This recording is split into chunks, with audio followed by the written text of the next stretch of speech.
बिस्मिल्लाहिर्रहमानिर्रहीम, अस्सलाम वालेकुम। पाकिस्तान टुडे के साथ मैं हूं मंसूर आजम काजी। नाज़रीन, आज कोयटा में पीडीएम का तीसरा पावर शो हुआ, जिसके अंदर पाकिस्तान पीपल्स पार्टी, पाकिस्तान मुस्लिम लीग नून, JUIF, मौलाना फजल रहमान और इन सब ने बड़ी धुआंधार तकरीरें की। मेन फोकस इन तकरीरों का हुकूमत वक्त तो है ही है, लेकिन उसके साथ साथ इदारे भी थे। और मेरे ख्याल में आज ये वो तकरीरें थी जिसके बाद पूरे मुल्क जो है हमारा, पूरी कौम जो है वो कुछ सोचने पर मजबूर हो गई है कि ये जो बयानियाँ लेकर चल रहे हैं ये अवाम के लिए है या किसी और के लिए। बिकॉज जो कुछ आज कहा जा रहा था, चाहे वो मरियम नवाज़ हों, चाहे जिनकी तकरीर बैन हुई थी और बिल्कुल ठीक बैन हुई थी, उनको नहीं बोलने का मौका देना चाहिए था, क्योंकि जो वो आज बोल रहे थे और जो यूट्यूब पे एंड और जगहों पर चल रहा था वो बिल्कुल एक अच्छा फैसला था। आज की अगर मैं जलसे की बात करूं, बहुत 3 लेयर्ड सिक्योरिटी थी, तकरीबन 4500 के करीब पुलिस के जवानों की वहाँ पर ड्यूटी थी, और जिसके अंदर एक कम्प्रिहेंसिव ट्रैफिक प्लान भी वहाँ पर बनाया गया था।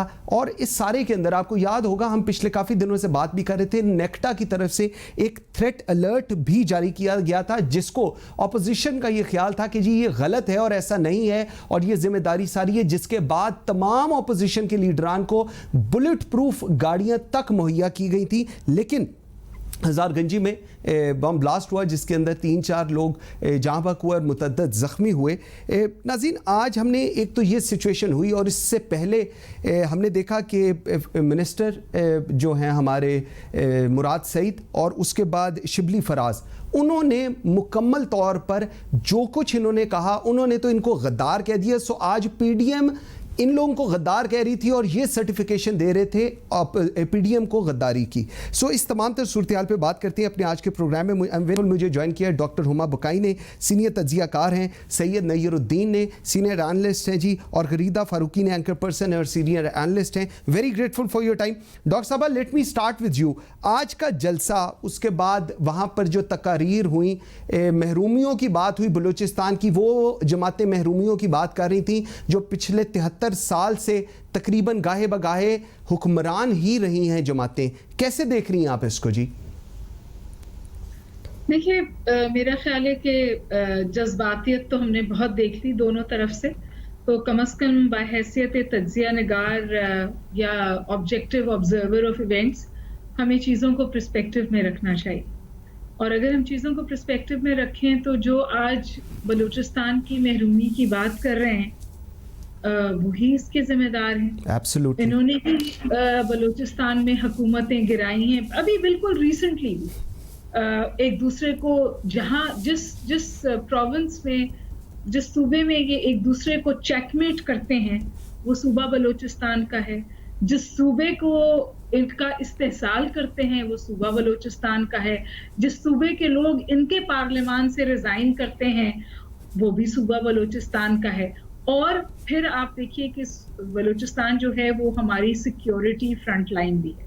हम जो इस वक्त जो सूरत हाल उभरी है, चाहे वो सिपेक का मामला हो, चाहे हमारा इंडिया का वेस्टर्न बॉर्डर को हमारे खिलाफ इस्तेमाल करना हो, जो हमारा वनरेबल स्पॉट है ना जी, वो बलूचिस्तान है। सही। और जो सबसे ज्यादा मुझे दुख हुआ आज वो ये कि बलूचिस्तान इंडिपेंडेंट रियासत, मुझसे तो ये बात अदा भी नहीं की जाती, मुझसे तो ये बात कही भी नहीं जाती, क्योंकि कौन पाकिस्तान दोस्त शख्स इस हवाले से सोच भी सकता है।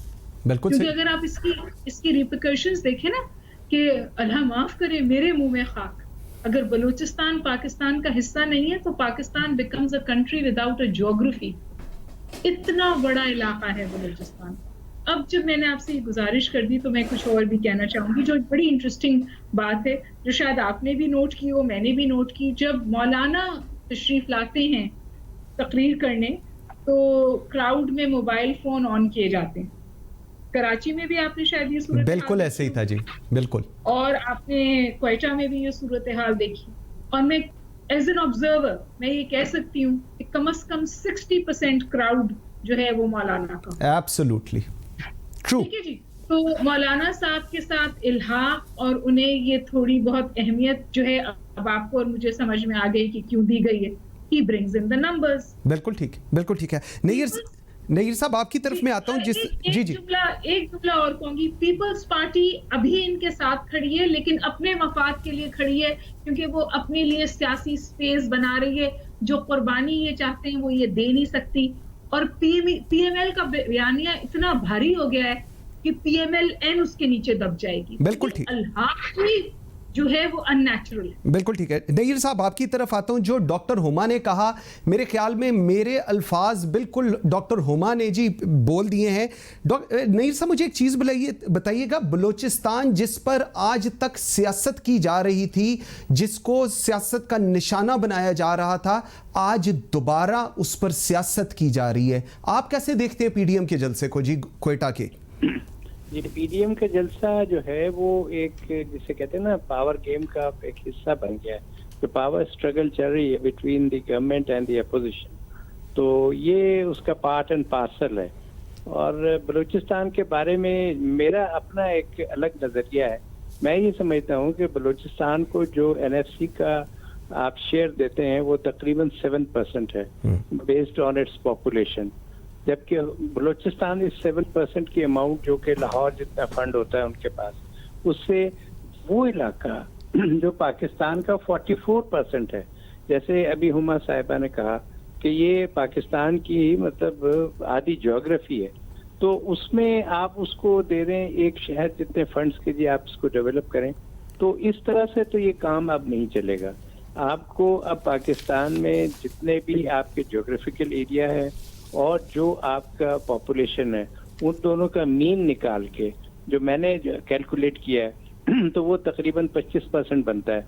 तो 7% के बजाय एनएफसी से बलूचिस्तान को 25% एनएफसी का शेयर मिलना चाहिए। हमें देखें, ये सियासत तो होती रहेगी। आज पीडीएम की सियासत है, फर्ज करें कल ये हुकूमत में आ जाते हैं, फिर एक और पीडीएम या इसी तरह की कोई और होगी सियासत जिसको लीड कर रही होगी पीटीआई, और ये सिलसिला यूं ही चलेगा। लेकिन ये अब हमें इस गेम को खत्म करना है। हमें ये देखना है कि क्या आने वाली हुकूमत जो है वो बलूचिस्तान या पाकिस्तान के मतलब कोई तरक्की की बात करेगी, नहीं करेगी। इनसे नहीं हुई, इनके पिछलों से नहीं हुई, इमरान खान की पार्टी से भी कुछ नहीं हुआ। ये लोग नहीं कर सकेंगे। हमें स्ट्रक्चरल और रिफॉर्म्स और चेंजेस चाहिए। वो क्या है वो मैं समझता हूँ कि अभी ज्यादा मैं टाइम ले लूंगा, अगले सवाल पे मैं इंशाल्लाह आपको एक्सप्लेन करूंगा, इसलिए मैं I will pass on my mic for another. ठीक हो गया। अच्छा डॉक्टर साहब मुझे एक चीज़ बताइएगा, आज अभी शिबली फराज साहब कह रहे थे कि नवाज शरीफ ने फौज पर हमला किया। आपको याद होगा कुछ अर्सा पहले, ज़्यादा इसमें हमें पीछे नहीं जाना पड़ेगा, ऐसी ही स्टेटमेंट फौज के लिए इमरान खान साहब की तरफ से आती थी, और आज ये लोग एक दूसरे को गद्दार कह रहे हैं। मुझे बताइए पाकिस्तान की सियासत में क्या अब तमाम लोगों की जो डेफिनेशन है क्या वो गद्दारी से रिलेटेड होगी या क्या होगा? तो देखिए, मैं इन माय पर्सनल कैपेसिटी इस गद्दारी के नैरेटिव को बिल्कुल भी सपोर्ट नहीं करती। ट्रू। नैरेटिव हो सकता है आप एक दूसरे को अपोज कर सकते हैं, लेकिन क्योंकि हम इतना इंडिया सेंट्रिक मुल्क हैं कि अनफॉर्चुनेटली ये जो हमारी इंटरनल पॉलिटिकल पोलराइजेशन है, इसमें फिर इंडिया जो है, मैं बहुत अरसे बाद ये पाकिस्तान की सियासत में देख रही हूँ कि तवातुर के साथ जो कश्मीर का बड़ा सेंसिटिव इशू है वो, और जो इंडिया से हमारे ताल्लुकात हैं, उनको सियासत में घसीटा जा रहा है। एक कहता है आपने कश्मीर को बेच दिया, दूसरा कहता है आपने सबूत कश्मीर करा दिया। इन अल्फाज को इस्तेमाल करने से पहले बहुत गौर से सोचना चाहिए इन अल्फाज का वजन क्या है और पाकिस्तान की रियासत क्या ये वजन उठा सकेगी या नहीं। तो इस गद्दारी के पैराडाइम से तो मैं बिल्कुल इख्तिलाफ करती हूँ। ये बात सिर्फ इमरान खान साहब ने नहीं कही, ये बात तो जरदारी साहब ने भी कही, हम ईंट से ईंट बजा देंगे। आपको वो जुमले याद है? और हम तो यहाँ हैं और आप 4 साल में चले जाएंगे वगैरह वगैरह। तो बाज दफा हमारे सियासतदान सियासत की रॉ में बहकर कुछ इस किस्म की बातें करते हैं, लेकिन एट द एंड आपको नजर आता है, और जो लोग सीरियसली इस बात के बारे में लिखते हैं उनको पता है पाकिस्तान के सिविल मिलिट्री रिलेशंस का एक कॉन्स्ट्रक्ट है।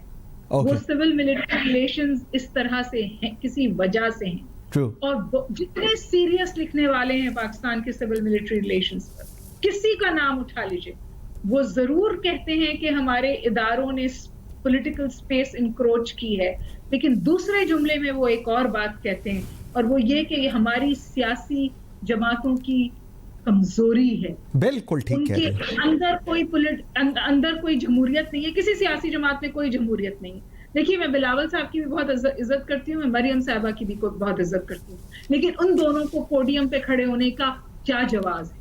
کون سی سیاسی اسٹرگل ہے جس کے تحت وہ وہاں کھڑے ہیں؟ ٹھیک. اس کے بارے میں اگر یہ جو کہہ رہے ہیں نا کہ پاکستان بدل رہا ہے, وہاں سوچ بدل رہی ہے, تو جہاں اداروں کی سیاسی انٹرونشن کے حوالے سے سوال اٹھ رہے ہیں, وہاں یہ بھی سوال اٹھے گا کہ آپ کو صرف اس وجہ سے آپ کو میرے اوپر حاکمیت حاصل ہے اور آپ میرے لیڈر ہیں کیونکہ آپ کے والد میرے لیڈر تھے. بالکل صحیح. کیا جماعت کے اندر کوئی ڈیموکریسی نہیں ہے؟ تو اگر آپ بدل رہے ہیں تو پھر آپ ان حوالوں سے بھی بات کریں نا, اور اگر آپ ان حوالوں سے بات کریں گے اور اپنی اپنی جماعتوں میں الیکشنز کرائیں گے تو پھر میں بھی آپ کے بیانیے کے ساتھ کھڑی ہوں. بالکل ٹھیک ہے. آپ صرف پوائنٹ سکورنگ کے لیے کبھی اداروں کو برا کہتے ہیں, کبھی ایک دوسرے کو برا کہتے ہیں, اور کبھی کبھی ریاست کو گراتے ہیں, پھر مجھے افسوس ہے. بالکل ٹھیک ہے. غریدہ نے بھی ہمیں جوائن کر لیا. غریدہ, آج فراز صاحب ابھی پی ڈی ایم کے جلسے کے بعد انہوں نے کہا کہ بھارت, اسرائیل اور پی ڈی ایم ہمارے دشمن ہیں, اور پی ڈی ایم کا جو بیانیہ ہے وہ ملک دشمن عناصر کی تائید کرتا ہے.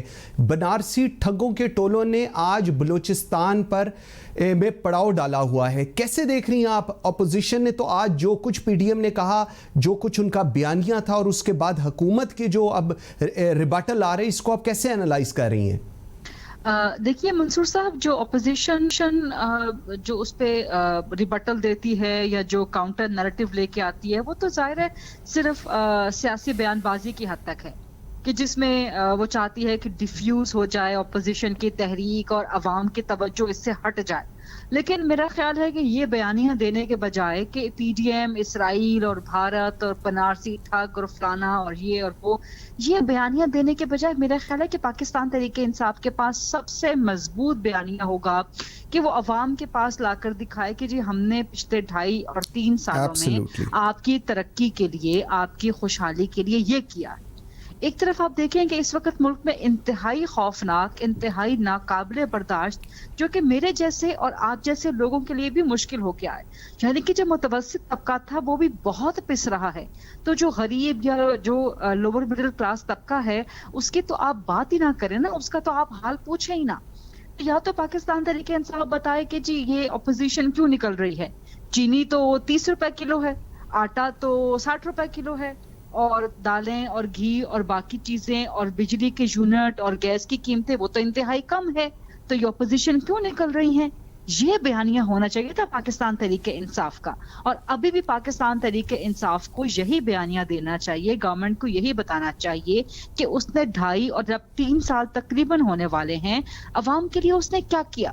یہ باتیں سن کے میرا خیال ہے کہ عوام اب مزید ان پہ توجہ نہیں دے رہے. عوام پاکستان تحریک انصاف سے کارکردگی مانگ رہے ہیں. آپ چھوڑ دیں اپوزیشن کے جلسوں کو, آپ ٹھیک ہے ان پہ جو بھی الزامات لگائیں کہ جی وہ این آر او کے لیے نکلے ہیں, وہ بھارت کے ایجنٹ ہیں, وہ اسرائیل کے ایجنٹ, جو مرضی آپ بیانیہ دے دیں, لیکن آپ اگر عوام سے پوچھیں جو نہ نون لیگ کا ہے, نہ پیپلز پارٹی کا ہے, نہ مولانا کا ہے, ایک عام ٹھیلے والا, ایک عام ریڑھی والا, ایک عام دہاڑی دار جو سڑک کنارے روزانہ کی دہاڑی کر رہے ہوتے ہیں. آپ کو یاد ہوگا کہ وزیر اعظم عمران خان صاحب نے کرونا میں لاک ڈاؤن اسی لیے نہیں کیا تھا کہ انہوں نے کہا تھا کہ جو دہاڑی دار طبقہ ہے وہ مر جائے گا. تو اب لاک ڈاؤن تو کھل چکا ہے, تو اب بتائیں کہ دہاڑی دار طبقے کی کیا حالت ہے. کیا دہاڑی دار طبقے کو ایک وقت کی روٹی بھی میسر ہے؟ وہ کس طرح سے اپنے بچوں کا پیٹ پال رہا ہے, وہ کس طرح سے گھر کا کرایہ دے رہا ہے. تعلیم تو لگژری ہو گئی ہے غریب کے لیے, بالکل ایسے بیسک نیسیسٹی ہے. تو میرا خیال ہے کہ یہ بیانیہ پاکستان تحریک انصاف کو, گورنمنٹ کو یہ لانا چاہیے کہ جی ہم نے عوام کی خوشحالی کے لیے یہ کیا. یہ نہ بتائیں کہ جی پچھلی حکومتیں کیا کر کے گئی تھی. یہ آپ پچھلے 2.5-3 سال سے 6 مہینے شروع کے, ٹھیک ہے آپ کا یہ بیانیہ بہت اچھا تھا, اس کے بعد ایک سال تک بھی اچھا تھا, چلے, لیکن 1 سال گزرنے کے بعد اب لوگ پاکستان تحریک انصاف کی حکومت سے ڈیلیوری چاہتے ہیں. بالکل ٹھیک ہے. ویئرز ایک چھوٹی سی بریک لیتے ہیں. جس وقت بریک سے آتے ہیں تو نیر صاحب سے اور پورے اپنے پینل سے بات کرتے ہیں کہ حکومت کو کیا کرنا چاہیے. کیا ڈیلیوری ہی ایک ایشو ہے جس کو لے کر یہ سب کچھ ہو رہا ہے, یا اس کے علاوہ بھی کچھ ہے؟ میرے ساتھ رہیے گا.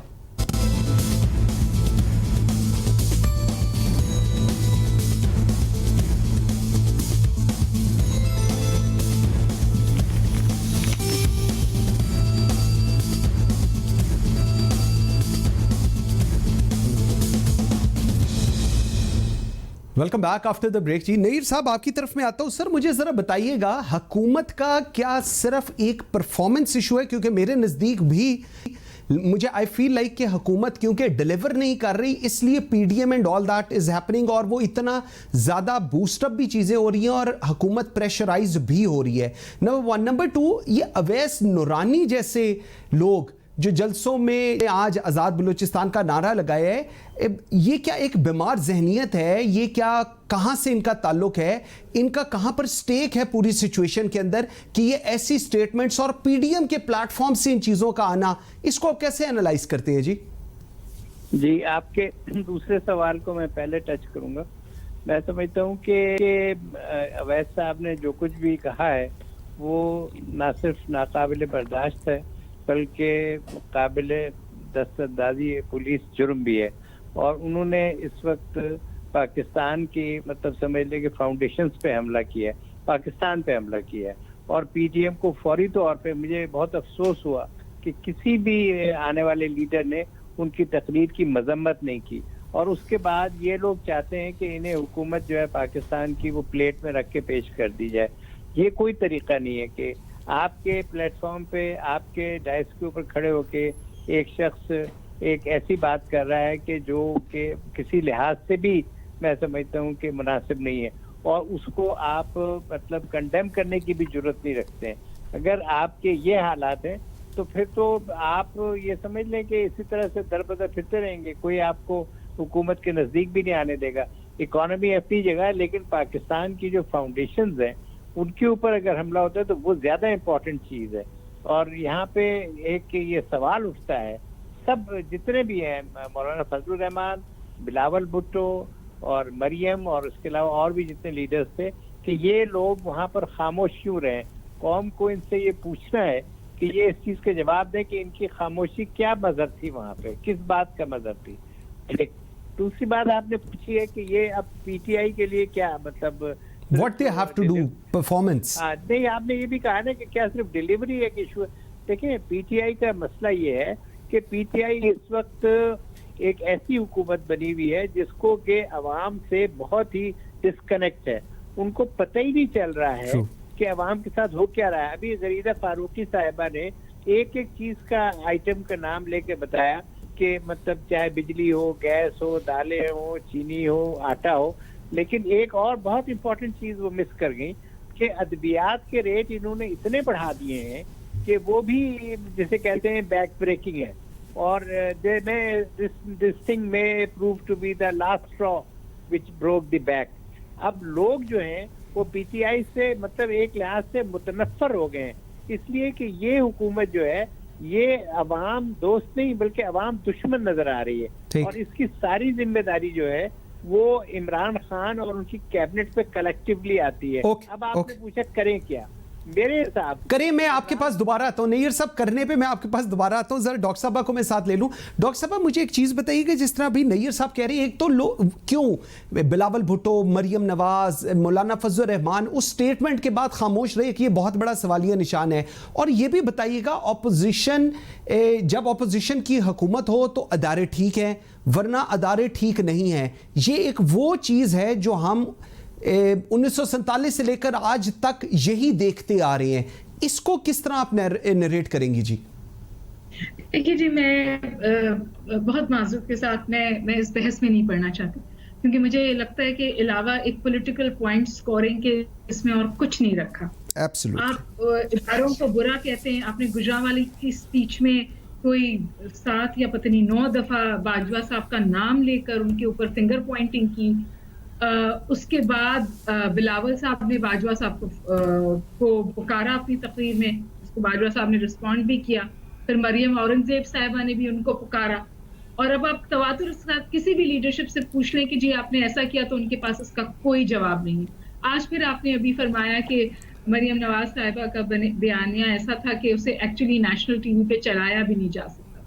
तो मैं तो समझती हूँ कि ये पॉलिटिकल पॉइंट स्कोरिंग हो रही है, और ये सब वहीं जाएंगे वापस जब इनको जरूरत पड़ेगी। और वहां से क्योंकि इनकी समझिए इनको वहां नॉक करके वो कुछ नहीं मिला जो ये चाहते थे, इसलिए ये शोर उठाए। इस बात में आपको इमाम नहीं रहा, ये एस्टैब्लिश फैक्ट। लेकिन उसके साथ साथ मैं एक और गुजारिश भी कर दूं اور وہ یہ ہے کہ جی یہ تو بہت کوئی تقریباً 7-8 مہینے سے کوشش کر رہے تھے کہ انہیں اس قسم کی ونڈو آف اپرچونٹی مل جائے گورنمنٹ کے خلاف کھڑے ہونے کی, اور یہ بالکل کامیاب نہیں ہو پا رہے تھے. مولانا صاحب تو اسلام آباد تک پہنچ گئے تھے, وہاں بھی بہت بری طرح ان کو ناکامی کا سامنا تھا. میں بالکل وثوق سے آپ کو یہ بات بتاتی ہوں کہ جو پولیٹیکل لیڈرشپ مولانا صاحب کے جلسے میں جاتی بھی تھی نا اسلام آباد میں آپ کو یہ بات بتا رہی ہوں, وہ پوچھ کے جاتی تھی, وقت پوچھ کے, اور وہ کتنی دیر وہاں جائے, اس طرح سے صورتحال تھی. تو میرا خیال ہے کہ عمران خان صاحب has brought it upon himself. اور میں بہت معذرت کے ساتھ, میں پی ڈی ایم کی جو اس وقت بیانیہ ہے میں اس کے ساتھ بالکل نہیں ہوں, اور جس طرح سے یہ ریاست کا نقصان کر رہے ہیں, اپنی سیاست چمکا رہی ہے, میں اس کے لیے بھی ان کے ساتھ نہیں ہوں. لیکن اس کے ساتھ ساتھ میں یہ بھی گزارش کروں کہ عمران خان صاحب نے اپنے ارد گرد کلاؤنس کو جمع کر لیا ہے. اگر آپ کلاؤنس کو اپنے ارد گرد جمع کر لیتے ہیں نا تو پھر صرف سرکس دکھتا ہے, اور اس کی حکومت اس وقت سرکس بن گئی ہے. یہ جو پہلے کرپشن کرتے رہتے تھے, اس کے حوالے سے بھی بہت نہیں کر پائے, ناکامی ہوئی ہے ان کو, کیونکہ یہ کرپشن پکڑ کے دکھا نہیں پائے. اور اب ان کا نیا منترا جو ہے وہ مافیا ہے, ہر چیز مافیا ہے. آپ نے 6 مہینے پہلے منسٹر بدلا, آپ نے کہا کہ ہم کچھ, فروری میں انہوں نے کہا ہم مہنگائی کے حوالے سے کچھ کر رہے ہیں. آپ آج نومبر شروع ہونے کو ہے, پھر آپ کہتے ہیں کہ 3 مہینے بعد مہنگائی ٹھیک ہو جائے گی. ٹھیک ہو گیا, ٹھیک یہ نکل گئی ہیں.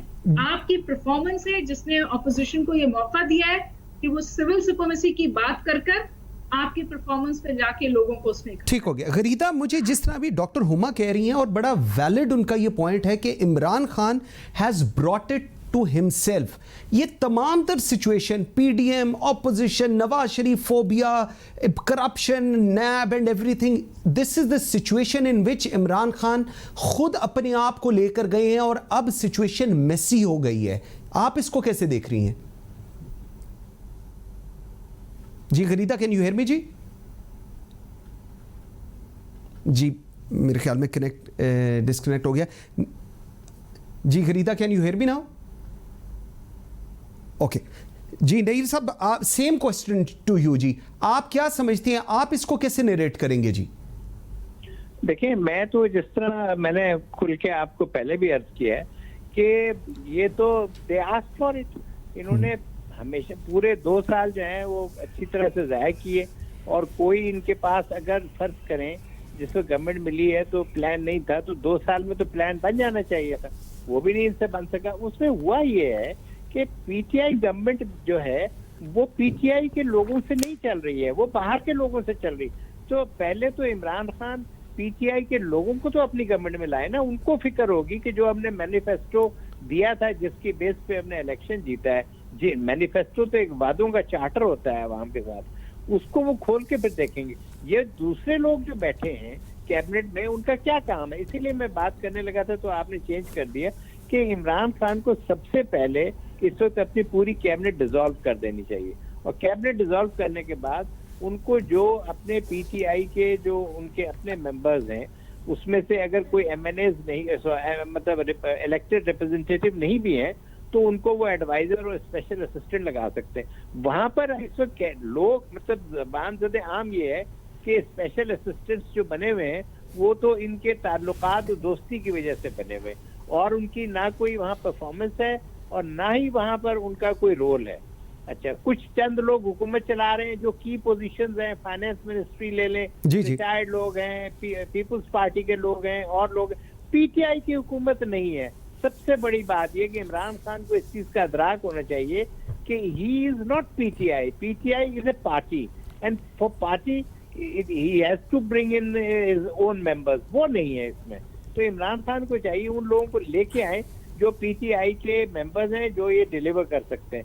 یہاں پر کی پوزیشن, کی منسٹری ساری کی ساری آؤٹ سائڈرز کے پاس. پوائنٹ آ گیا سر. غریدہ, میں آپ کی طرف آؤں گا, ڈسکنیکٹ ہو گیا تھا. یہ جو ہم لوگ بات کرتے ہیں, ہمارے سیاستدان آج کل عوام کا درد, آج محرومیوں کی بڑی بلوچستان کی بات کی, یہ کہتے ہیں کہ جی عوام کے لیے ہم یہ سب کچھ کر رہے ہیں, عوام کو ریلیف پہنچانے کے لیے کر رہے ہیں. آپ کو لگتا ہے یہ سب کچھ واقعی عوام کے لیے کیا جا رہا ہے یا اپنی آپ کو کچھ بچانے کے لیے کیا جا رہا ہے؟ جی یہ آپ نے بڑا انٹرسٹنگ سوال کیا, اور میں اس کے 2-3 پہلوؤں سے جواب دینا چاہوں گی. سب سے پہلا تو آپ کے سوال کا جواب جو ہے واضح 1 لائن میں, مولانا فضل الرحمان نے کہا کہ جی اسٹیبلشمنٹ اس جعلی حکومت کا پیچھا چھوڑ دے, اس کا ساتھ چھوڑ دے, ہم آنکھوں پہ بٹھائیں گے.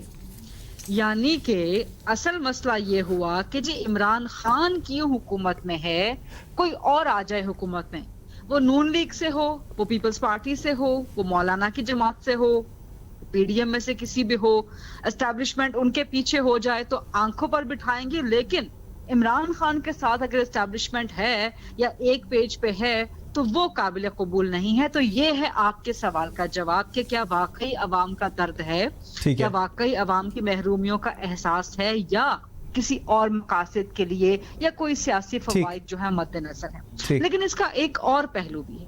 وہ پہلو یہ ہے کہ جب یہ تمام سیاسی جماعتیں بشمول پاکستان تحریک انصاف جب یہ اپوزیشن میں ہوتے ہیں تو ان کو سب سے زیادہ عوام کا درد ہوتا ہے, لیکن جیسے ہی حکومت میں آتے ہیں تو تمام عوام کے مسائل سے آنکھیں میچ لیتے ہیں. اب آپ یہی دیکھیں کہ عمران خان صاحب جب اپوزیشن میں ہوا کرتے تو مہنگائی کے خلاف بڑے وہ جلد سے جلوس نکالا کرتے تھے. اسلام آباد میں انہوں نے ایک ریلی نکال دی تھی. اسی طرح سے ڈرونز اٹیک کے خلاف قبائلیوں کے حقوق کے حوالے سے انہوں نے جو ہے وہ ایک لانگ مارچ رکھا تھا وانا کی طرف. بہت سی چیزیں ایسی ہیں. 2014 کا دھرنا سب آپ کے سامنے ہے. لیکن یہی عمران خان صاحب کی پاکستان تحریک انصاف جب حکومت میں آئی ہے تو مہنگائی سب سے زیادہ اس کو جو اس وقت گورنمنٹ کے لیے سب سے بڑا خطرہ ہے جس کی وجہ سے حکومت گر سکتی ہے, وہ مہنگائی ہے, کوئی اور خطرہ نہیں. اپوزیشن کی جلد سے جلوس بے معنی ہو جائیں گے. اسی طرح سے جب نون لیگ حکومت میں تھی تو بلوچستان کی ان محرومیوں کا کتنا احساس. ایگزیکٹلی, بالکل ٹھیک کہہ رہی ہیں.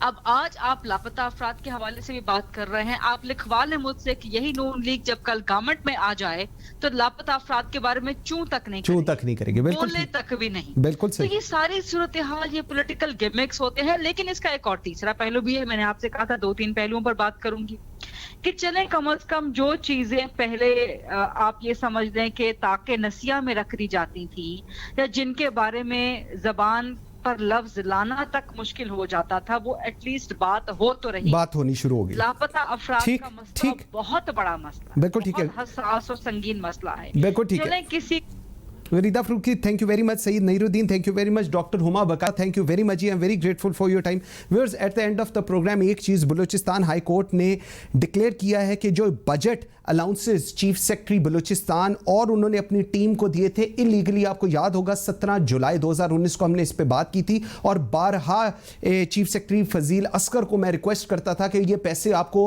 بلوچستان کی حکومت کو واپس دینے پڑیں گے. آئی am very grateful, capital T V is very grateful کہ بلوچستان ہائی کورٹ نے ڈائریکشن دی ہے اور انہوں نے کہا ہے کہ یہ جتنے پیسے لیے گئے ہیں چیف سیکرٹری نے اور ان کی ٹیم نے یہ تمام انلیگل ہیں اور ڈائریکٹ کیا ہے کہ یہ پیسے واپس دیے جائیں. کیپٹل ٹی وی کے اس پلیٹ فارم سے, پاکستان ٹوڈے کے اس پلیٹ فارم سے once again I am very grateful to Balochistan high court جنہوں نے یہ ڈائریکشن دی ہے. اور میں ہمیشہ کہتا ہوں کہ اگر آپ لوگ اپنے ملک کے لیے سوچیں, اس عوام کے لیے سوچیں اور صرف سچ کے لیے سوچیں تو اللہ رب العزت کی ذات جو ہے وہ آپ کے ساتھ ہوتی ہے. آج کے لیے اتنا ہی. مجھے منصور اعظم قاضی کو اجازت دیجیے. اللہ حافظ.